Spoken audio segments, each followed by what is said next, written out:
I'm Emily Tao. I live in Needham, and I'm a professor of mechanical engineering at Olin College. And we're here at my house to see my ground source heat pump. Under here in the ground, we have a about 500-foot deep borehole that has some plastic tubing running through it and a loop of water that keeps the house warm in the winter and cool in the summer. So from that bore, the tubes run roughly under my feet into our basement, and we'll go inside and check it out.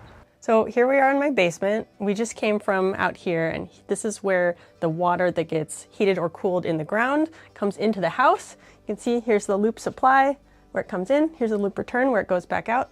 And we have this closed loop of water with just a little bit of glycol to keep it from freezing that brings heat in or out of the house as needed all year.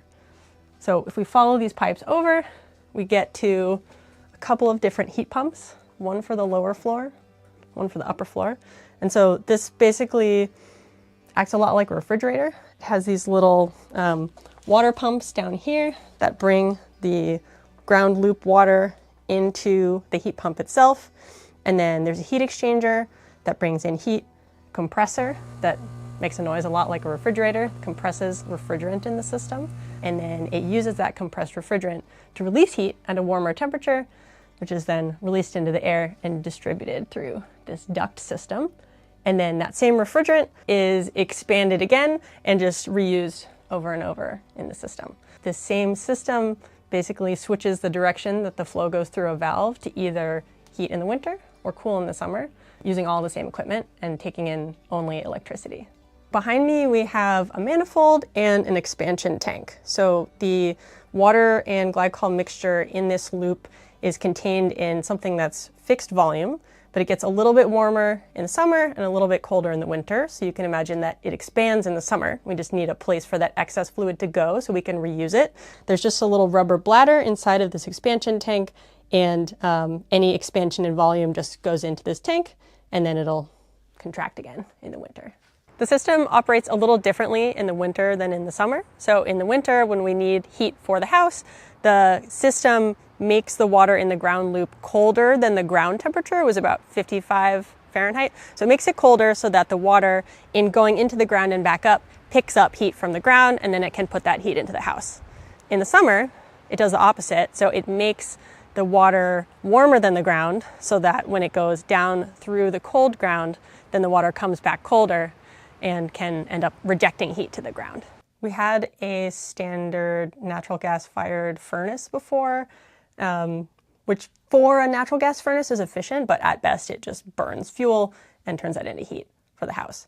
What this does is it takes about 3 units of heat from the ground, adds about 1 unit of electricity, and then releases that 4 units of heat into the house.